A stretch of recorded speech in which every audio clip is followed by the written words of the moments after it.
بسم اللہ الرحمن الرحیم۔ آج ہم برکت کے تعلق سے جانیں گے۔ جی، برکت کسے کہتے ہیں؟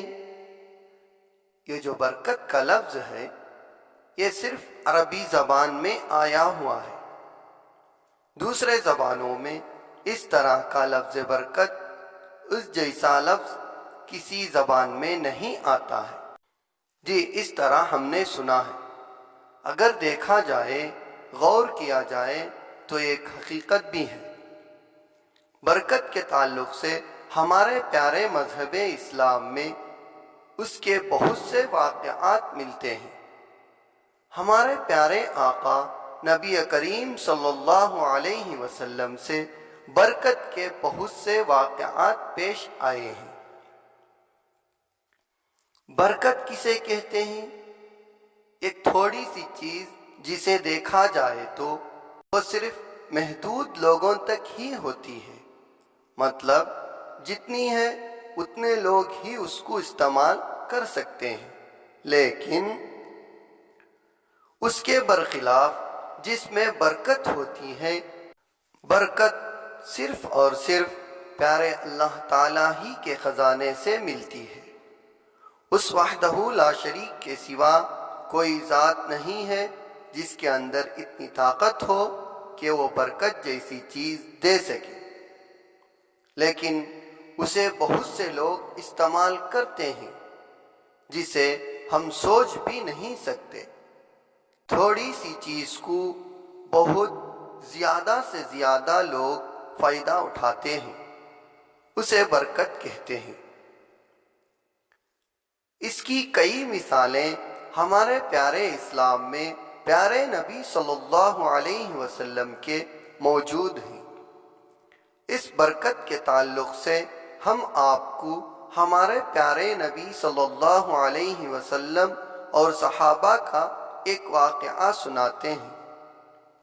حضرت ابو ہریرہ رضی اللہ عنہ فرماتے ہیں، اسلام میں مجھ پر 3 ایسی بڑی مصیبتیں آئی ہیں کہ ویسی کبھی بھی مجھ پر نہیں آئی۔ ایک تو حضور صلی اللہ علیہ وسلم کے وصال کا حادثہ، کیونکہ میں آپ صلی اللہ علیہ وسلم کے ساتھ ہمیشہ رہنے والا معمولی سا ساتھی تھا۔ دوسرا، حضرت عثمان غنی رضی اللہ عنہ کی شہادت کا حادثہ۔ تیسرا، توشہ دان کا حادثہ۔ تو لوگوں نے پوچھا، اے ابو ہریرہ، توشہ دان کا کیا مطلب؟ فرمایا، ہم ایک سفر میں نبی کریم صلی اللہ علیہ وسلم کے ساتھ تھے۔ آپ صلی اللہ علیہ وسلم نے فرمایا، اے ابو ہریرہ، تمہارے پاس کچھ ہے؟ میں نے کہا، توشہ دان میں کچھ کھجوریں ہیں۔ آپ نبی کریم صلی اللہ علیہ وسلم نے فرمایا، لے آؤ۔ میں نے کھجوریں نکال کر آپ صلی اللہ علیہ وسلم کی خدمت میں پیش کر دی۔ آپ صلی اللہ علیہ وسلم نے ان پر ہاتھ پھیرا اور برکت کے لیے دعا فرمائی۔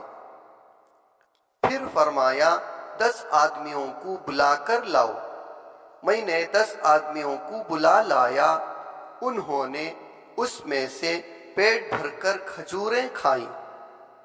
پھر اسی طرح 10 آدمی آ کر کھاتے رہے، یہاں تک کہ سارے لشکر نے کھا لیا اور توشہ دان میں پھر بھی کھجوریں بچ کر رہیں۔ آپ صلی اللہ علیہ وسلم نے فرمایا، اے ابو ہریرہ، جب تم اس توشہ دان میں سے کھجوریں نکالنا چاہو تو اس میں ہاتھ ڈال کر نکالنا اور اسے الٹانا نہیں، یعنی توشہ دان کو الٹا نہیں کرنا۔ حضرت ابو ہریرہ رضی اللہ عنہ فرماتے ہیں، میں حضور صلی اللہ علیہ وسلم کی ساری زندگی میں اس میں سے کھجوریں نکال کر کھاتا رہا۔ پھر حضرت ابو بکر صدیق رضی اللہ عنہ کی ساری زندگی میں اس میں سے کھجوریں کھاتا رہا۔ پھر حضرت عمر رضی اللہ عنہ کی ساری زندگی میں اس میں سے کھجوریں کھاتا رہا۔ پھر حضرت عثمان غنی رضی اللہ عنہ کی ساری زندگی میں اس میں سے کھجوریں کھاتا رہا۔ پھر جب حضرت عثمان غنی رضی اللہ عنہ شہید ہو گئے تو میرا سامان بھی لٹ گیا اور وہ توشادان بھی لٹ گیا۔ کیا میں آپ لوگوں کو نہ بتا دوں کہ میں نے اس میں سے کتنی کھجوریں کھائی ہیں؟ میں نے اس میں سے 200 وسق یعنی 1050 من سے بھی زیادہ کھجوریں کھائی ہیں۔ ناظرین، دوستو، پیارے بچوں، اسے کہتے ہیں برکت۔ ہمارے پیارے اسلام میں پیارے نبی صلی اللہ علیہ وسلم نے ہمیں برکت کے تعلق سے بہت سے دعائیں سکھائی ہیں۔ اگر ہم بھی ان دعاؤں پر عمل کریں گے اور پیارے اللہ تعالیٰ پر بھروسہ توکل کریں گے تو ہمارے ہر کام میں برکت ہی برکت ہوگی۔ اللہ تعالیٰ ہم سب کو عمل کی توفیق عطا فرمائے، آمین۔